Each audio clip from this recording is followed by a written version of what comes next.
Hello friends, हम part 2 में चलते हैं। मांग का संकुचन का अध्ययन करेंगे। आइए देखते हैं मांग का संकुचन क्या होता है। यहां पे देखिए, अन्य बातें समान रहने पर जब केवल कीमत में वृद्धि के कारण वस्तु की कम मात्रा खरीदी जाती है तो उसे हम बोलते हैं मांग का संकुचन। नहीं समझ में आया होगा? नहीं समझ में आया होगा? आपको मैं इजी तरीके से समझाता हूं।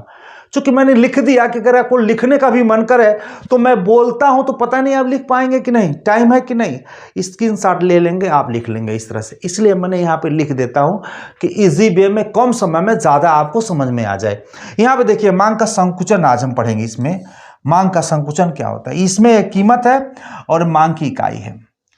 कीमत में वृद्धि के परिणाम स्वरूप मांग की मात्रा में कमी। देखिएगा यहां पे प्राइस अगर बढ़ रही है तो यहां पे डिमांड क्या हो रहा है, घट रहा है। यहां पे देखिए, जब यह 10 रुपया था, यानी हम कह सकते हैं, एक मिनट इसको समझाते हैं। जैसे अगर प्राइस बराबर 10 है तो डिमांड बराबर क्या है आपका, 20 है। लेकिन यही प्राइस अगर 10 रुपया से बढ़कर के 13 रुपया हो जाता है तो यही डिमांड 20 रुपया से घट करके क्या हो जाता है, 14 हो जाता है। 20 रुपया से घट करके 14 हो जाता है। उसी को बोलते हैं मांग का संकुचन। यानी कीमत में वृद्धि के परिणाम स्वरूप मांग की कम मात्रा खरीदी जाती है तो उसी को हम कहते हैं मांग का संकुचन। अरे दमुआ बढ़ गई बा, ए ले क्या कहते, संकुचित रहो भाई, अपन दायरा कम कर लो। यहां पे देखिए, कीमत 10 रुपया है और मांग क्या है आपका, 20 है।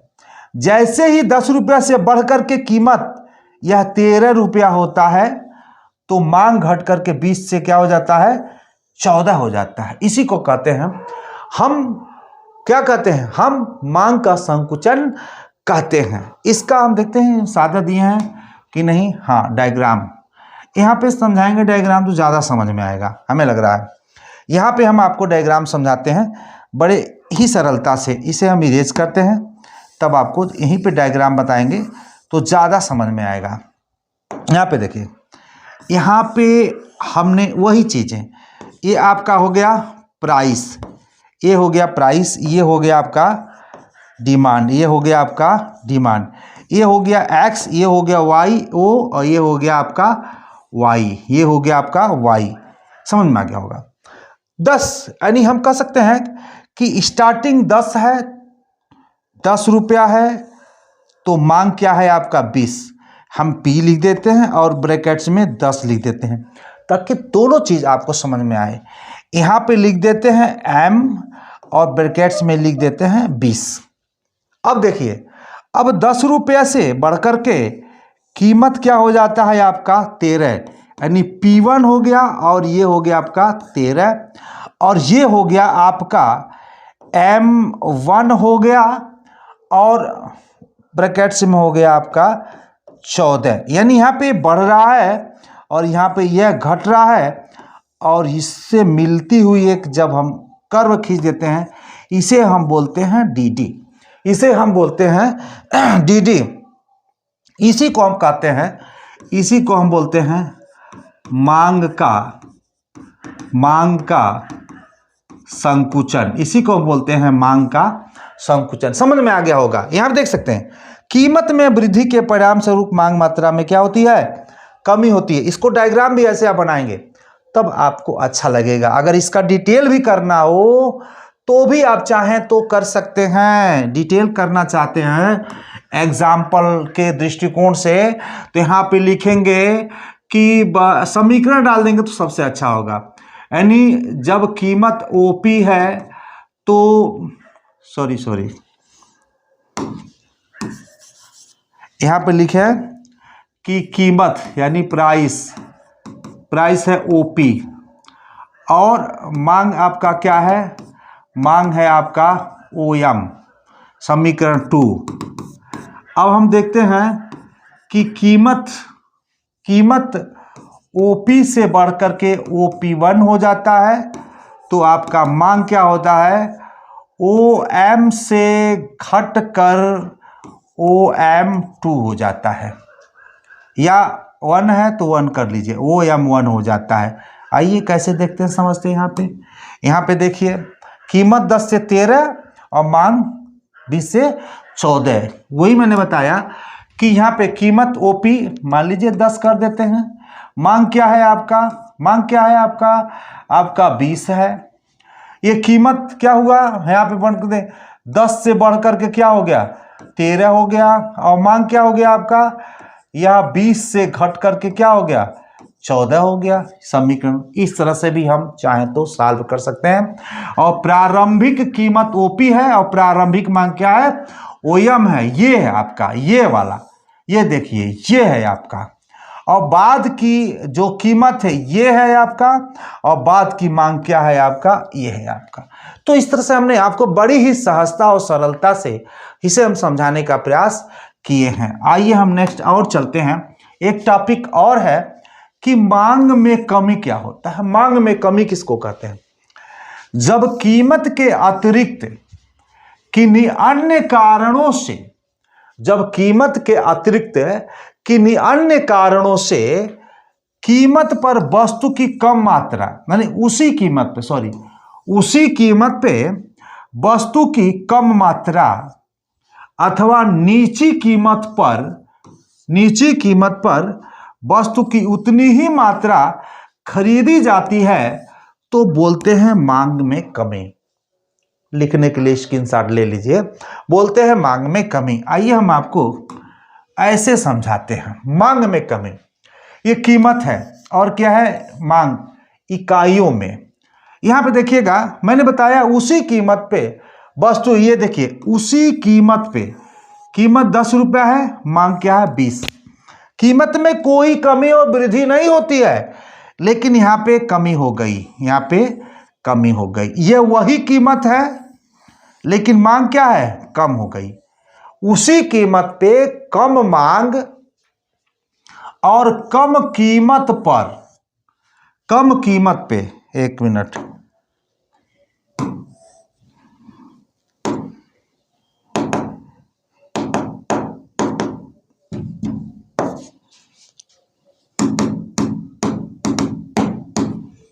नहीं हो रहा।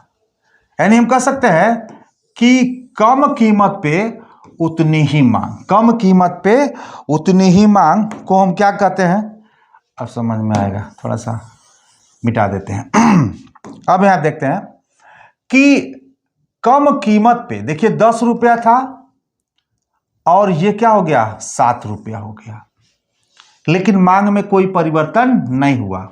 यानी हम यहां देखिएगा कि उसी कीमत पे कम मांग, 20 था 14 हो गया, और कम कीमत पे उतनी ही मांग।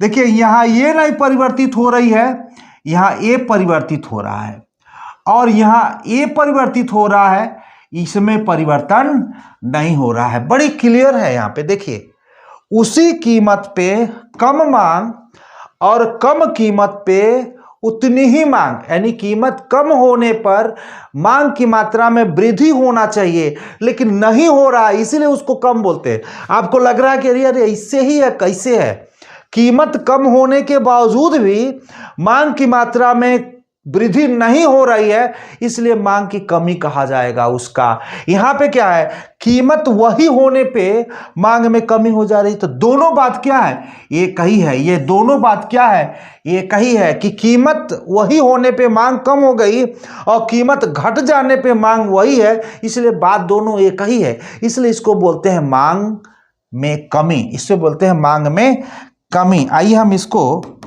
एक हम डायग्राम से समझने का प्रयास करते हैं, इसे हम एक डायग्राम से समझने का प्रयास, भाई काम नहीं क्यों कर रहा है, नहीं काम।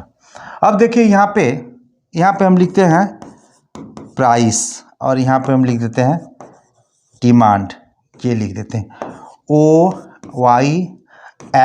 इसका ये 10 है, आप देखिएगा ये 10 है कीमत, मांग देखिए, मांग कम बेसी हो रहा है। यहाँ पे पहले 20 था, ये 20 है, लेकिन मांग कीमत वही है, ये P है प्राइस, और मांग क्या हो गया यहाँ पे 14 हो गया। इसलिए हम कह सकते हैं क्या, यानी ये हो जाएगा डी, ये हो जाएगा डी और ये हो जाएगा आपका D1, यानी इसको हम बोलते हैं उसी कीमत पे, सॉरी इसे हम बोलेंगे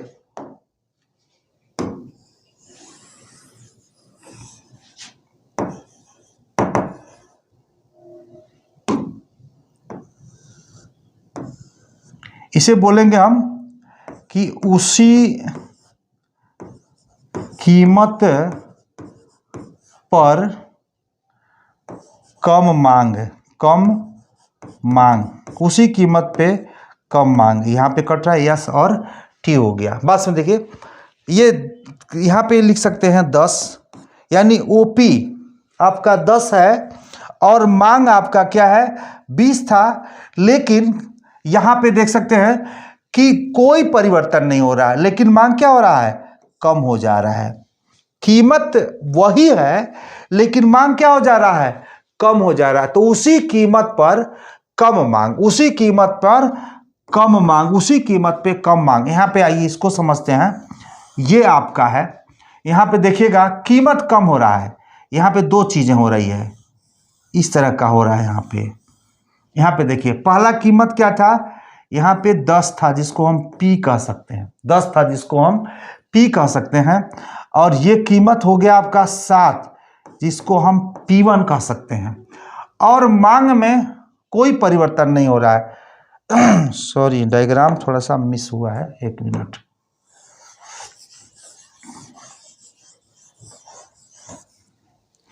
हाँ अब समझते हैं, इसको देखते हैं।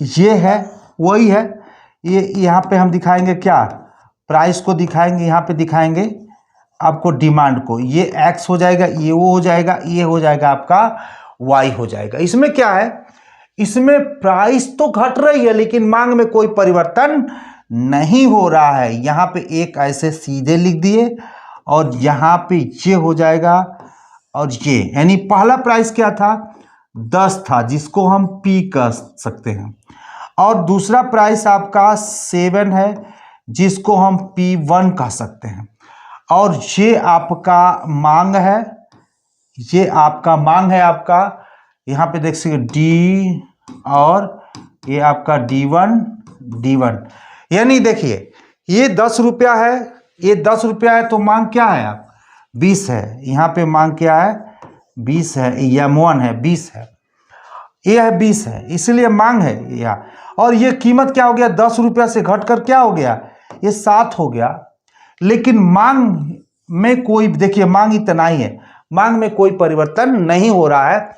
तो हम कह सकते हैं यहाँ पे कि कम कीमत पर उतनी ही मांग, कम कीमत पे उतनी ही मांग, देखिए कम कीमत पे उतनी ही मांग को मांग में कमी कहते हैं। ये दोनों चीज अगर पूछता है तो बात एक ही है, इसलिए मैं आपको बता दूं बार बार कि इसे थोड़ा गंभीरता से समझने का प्रयास करिए कि मांग में कमी क्या होता है और मांग में वृद्धि क्या होता है, मांग का विस्तार क्या होता है, मांग का संकुचन क्या होता है।